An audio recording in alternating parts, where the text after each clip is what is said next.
We are now through 6 weeks of the NFL regular season, putting us at exactly the 1/3 mark in terms of actual weeks. Last week, we were able to improve a little bit, going 10-5 in week 6, bringing our overall record to 59-34.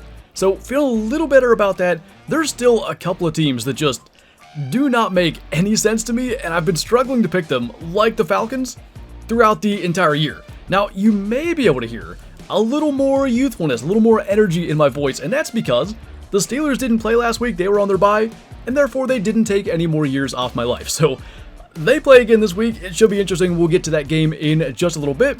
I do want to talk about week 6 for just a moment. How about the Browns and the Jets? Both eliminating the two remaining undefeated teams in the 49ers and Eagles respectively.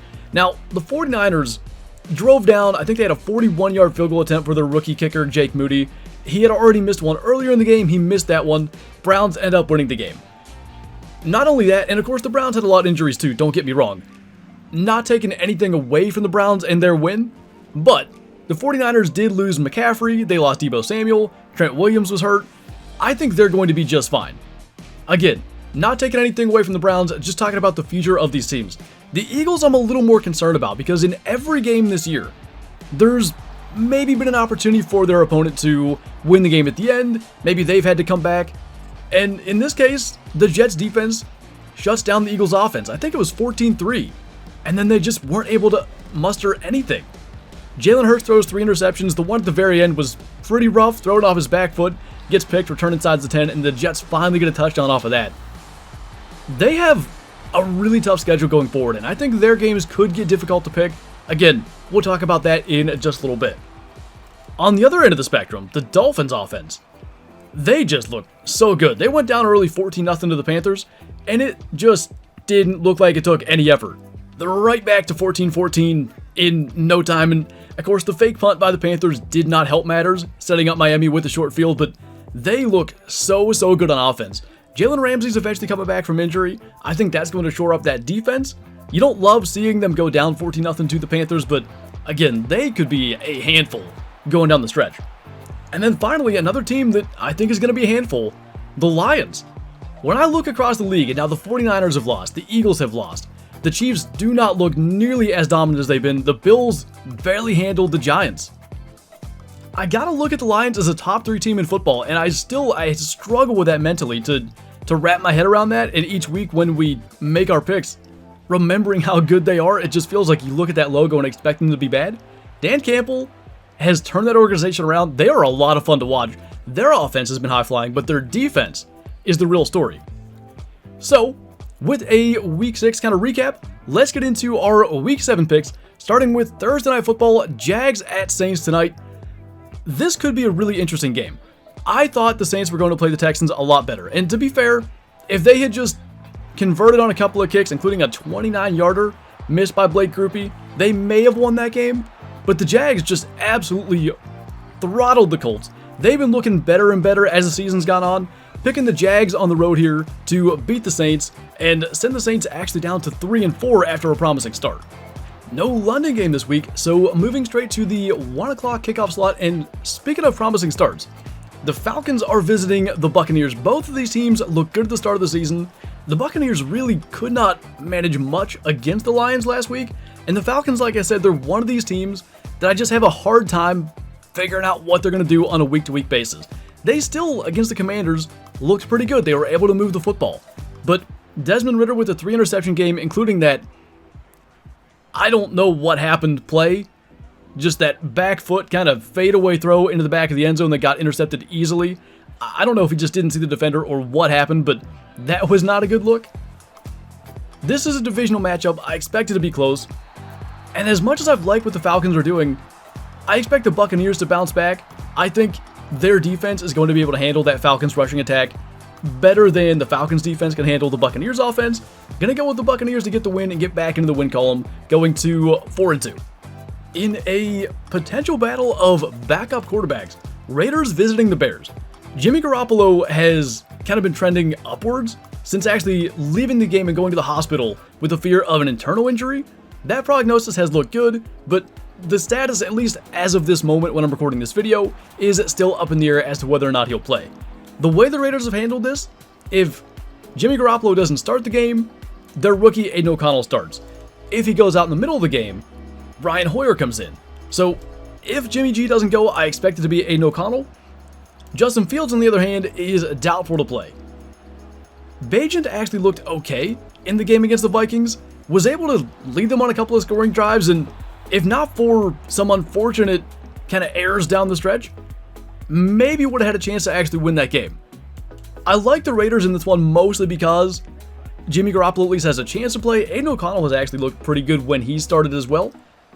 Gonna go with the Raiders in this one. I don't feel great about it, but better chance their starting quarterback plays, and despite the Bears looking a little bit better the last couple of weeks, I still don't trust them.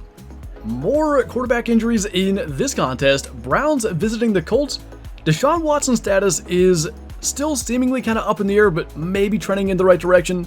Browns are being cautiously optimistic regarding Watson's status. Now, he hasn't played since week 3, which really doesn't bode well for him given that he was just kind of starting to shake off the rust in that game against the Titans.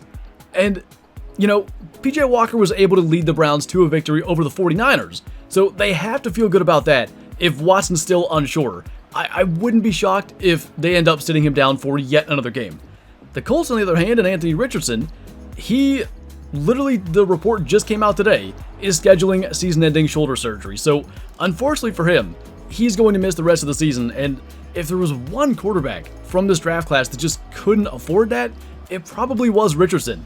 A raw talent, he just needed reps. He's been injured, I think, in 4 of the 5 games he did play in, and now unfortunately going to miss the rest of the year. So, tough one here, but Gardner Minshew did not look good against the Jags, and the Browns defense may be the best defense we've seen in the last 10-15 years. I'm gonna go with the Browns to win this one, even with their quarterback status being uncertain, pretty much on the back of their defense. I think whether or not Deshaun Watson plays, they're gonna get enough out of their defense that their offense won't have to perform on a super high level, and that's been how they've been able to win so far. I think they managed to do it again this week. I look up the injury statuses for quarterbacks and star players as I'm recording these videos so I get the most recent information. 3 in a row here. Daniel Jones isn't looking great for this game. Apparently still suffering some symptoms of that neck injury. Commanders visiting the Giants. I don't know, and nothing against Daniel Jones, but I don't know how big of a step down it is going to Tyrod Taylor. Definitely a solid backup quarterback in the league. And this is another one of those games that's just going to be tough. The Giants have looked abysmal in pretty much every game, disregard the second half against the Cardinals, up until this one against the Bills. With pretty much half their team missing, they were a potential no call on a pass interference in the end zone, at least from getting another shot at winning the game. They actually had just gotten one on the no call play. Looking at the Commanders, they've been kind of up and down this year. They had that really promising performance against the Eagles, took them to overtime, ended up losing that game, got really blown out by the Bears on Thursday Night Football, then they rebound, beat the Falcons, and now we're here. I think I'm going to go with the Commanders. They're kind of that scrappy team that can find a way to win. The Giants, unfortunately, seem to be more of finding a way to lose right now. I do like their odds better with Daboll at the helm here, but just going to go with the Commanders to find a way to win this one. They've done it more than the Giants this year, and until I see it from the Giants consistently, gonna have to pick against them. Taking the Commanders to send the Giants to 1-6. Now, this could be a good one. Lions at Ravens. Going back to September of 2021, the Lions had the Ravens all but beaten. There was a potential no call on a delay of game. Lamar Jackson gets the Ravens into fringe, and emphasis on the fringe, field goal position. Justin Tucker kicks a 66-yard field goal, an NFL record, off the crossbar and in, and beats the Lions. I really felt it was that game, at least for me, that showed the Lions had something, nearly beating a good Ravens team then. The Lions at this point are 5-1. The Ravens are an interesting 4-2, could very well be 6-0, but they're sitting here with 2 kind of giveaway games for the Colts and Steelers. I think I'm going to go with the Lions in this one, purely because they have looked far more consistent. Their offense has produced really well, and again, it's their defense that's the story of the 2023 season. I think they're going to be able to do enough to shut down a Ravens offense that still hasn't quite found their footing, especially in the red zone. This is a game that in a way could be kind of a measuring stick for both teams. And I'm just going to keep this one simple. Going to pick the Lions to continue their hot streak. As good as the Ravens have looked at points, I haven't seen them put it all together like the Lions have, really week in and week out. They've won their last 4 games by at least 14 points. I don't think they continue that streak, but I do think they continue their winning streak, which is all that matters. And for the final game in the 1 o'clock Eastern kickoff slot, Bills visiting the Patriots. The Bills have been certainly shaky the last couple of weeks, barely beating the Giants on Sunday Night Football, and losing to the Jags in London. What I thought they would do was come out kind of angry in that game against the Giants and just impose their will on them, and it really was not the case at all. The Patriots, on the other hand, they're 1-5. They lost to the Raiders last week. Mac Jones with another terrible interception. Still threw a great ball towards the end of the game that could have gotten them kind of out of the shadow of their own goalpost. Ends up being dropped. He takes a safety the next play. They lose the game. There's just something wrong there with the Patriots. Josh Allen and the Bills, for the most part, have played really well against the Belichick Patriots. Other than that game with like 40-mile-an-hour winds where the Patriots threw it like 3 times, they typically manage to find ways to win these games. I think with the current state of the Patriots, and especially the Bills coming off a couple of frustrating performances, I think the Bills win this one, kind of get things back on the right track, and I'm not even going to say keep pace in the AFC East. That's the Dolphins division to lose right now, but at least kind of keep the hopes alive of winning that division. So into the 4 o'clock window we go. Cardinals visiting the Seahawks for an NFC West divisional matchup. Couple of pieces of good news for the Cardinals. Both Budda Baker and Kyler Murray have been designated for return off of IR. That does not mean they're going to play this week. It's a 21-day window. I don't think either will suit up this week. And frankly, the Seahawks, they're kind of in the position I thought the Bills were going to be in last week.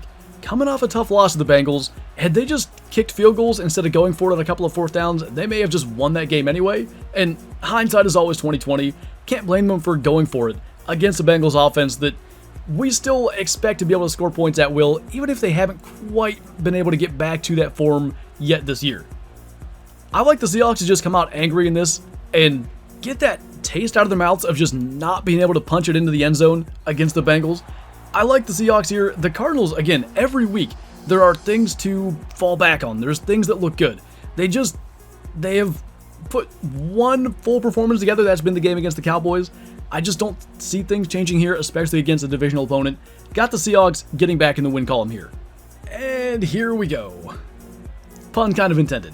Steelers visiting the Rams. Now, away games in LA for most teams aren't necessarily away games. I expect this to be at least 50-50 Steelers fans, if not 55-45 or something like that. Steelers fans are everywhere and they travel well, so the home field advantage part, I'm pretty much just going to throw out for this game. Kyren Williams is expected to miss the game, and he really was the spark that got the Rams offense going in the second half against the Cardinals last week. The Steelers secondary, the way they play against receivers like Devontae Adams, I'm expecting Cooper Kupp to have like 12 catches, 160 yards and a touchdown, something like that.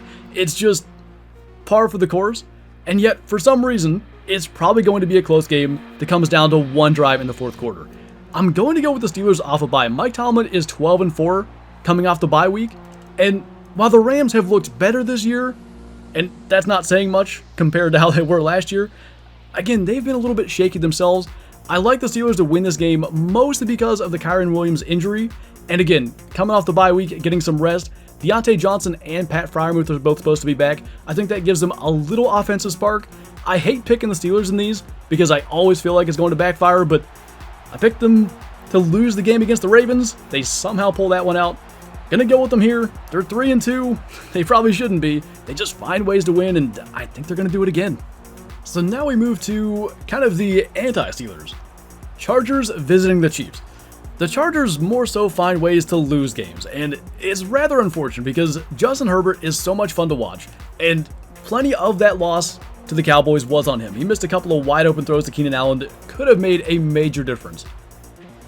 And I think if this were a home game, I may actually pick the Chargers, only because the Chiefs just haven't quite seemed to figure it out on offense. But in these divisional games, Patrick Mahomes has lost 3 games in his division his entire career. The Chiefs and Patrick Mahomes seem to just rise to the challenge, regardless of what injuries, what lack of talent may or may not be on the field. So I'm going to pick the Chiefs. They are 5-1, and I expect them to just continue to play well. Again, with or without much from the receivers.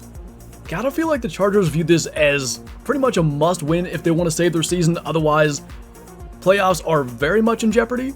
And that's why I said I'd maybe pick them if it were a home game. But I think the Chiefs in Arrowhead get the win.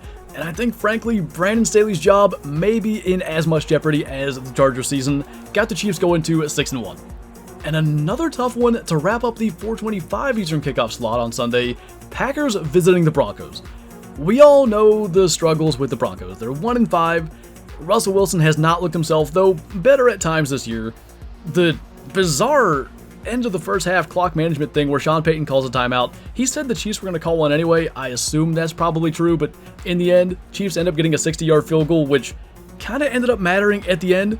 Ends up being a 2-score game at 19-8. The Broncos get the ball back, fumbled away anyway. They've been fumbling away the entire season. The Packers, on the other hand, very much up and down, which is what you expect for a first-year starter, even if he is in his 4th year in the league with Jordan Love.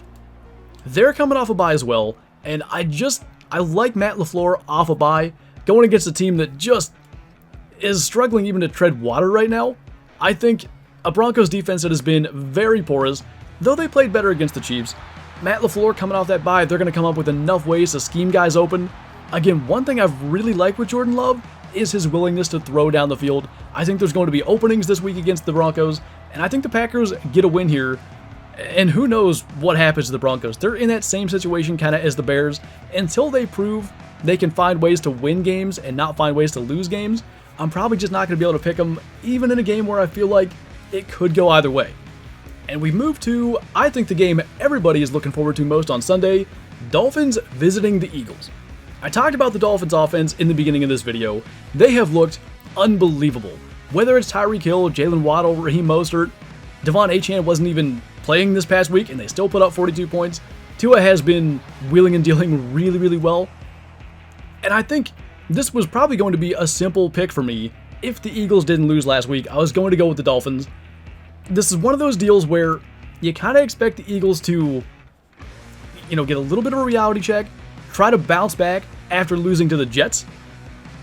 And I think that makes it a much tougher outing. But again, as I mentioned also in the intro to this, the Eagles haven't had one game where they've really looked dominant yet to kind of fall back on. And the Dolphins, other than losing to the Bills kind of in dominating fashion, they have looked dominant in really every performance. So I gotta go with the Dolphins here. I really do think there's a chance the Eagles bounce back and win this fairly soundly, but it's hard to pick against a team that has looked so good through 6 weeks. So gonna pick the Dolphins to hand the Eagles their 2nd straight loss. I've liked what I've seen more out of the Dolphins than the Eagles so far. 2 very good teams, no doubt. 2 teams that I expect to see in the playoffs. I think the Dolphins get the better of this one. And finally, the Monday night matchup, 49ers visiting the Vikings. If there's one situation where a team is going to come off an embarrassing loss and really bounce back like I've predicted a couple of times, including this week, I do think it's the 49ers against the Vikings. I think the 49ers would have probably won this game regardless, but after losing to the Browns in a game that you could very easily argue they should have won, especially missing a last-second field goal, a very makeable 41-yard field goal, I just think they come out firing in this game. The Vikings have certainly struggled. They did beat the Bears, not in as dominant fashion as you'd expect, with Justin Fields leaving early in that game. I just think the 49ers are going to make short work of the Vikings here. They've scored 30 points in every win. They were only able to muster 17 against the Browns in that loss. I think they get back into the win column. I think they get back to scoring 30 points. I think they beat the Vikings on Monday Night Football and move to 6-1. So as always, to recap, I've got the Jags beating the Saints tonight on Thursday Night Football. Got the Bucks over the Falcons. The Raiders beating the Bears. Got the Browns over the Colts. I like the Commanders to beat the Giants in that NFC East divisional matchup. I like the Lions over the Ravens. Bills over the Patriots. Seahawks beating the Cardinals. Steelers beating the Rams. Chiefs over the Chargers. Packers beating the Broncos. Dolphins beating the Eagles, and the 49ers getting back into the win column against the Vikings. Much easier with the bye weeks. Less games to pick, less games to watch film on the previous week. This has been a lot of fun. I really appreciate you guys watching. Let me know what you think about these picks in the comments below. who you got on this Sunday Night Football game. I think that's the one I'm most interested in, so be sure to leave that pick in the comments as well. As always, thank you guys for watching, and I'll see you next time.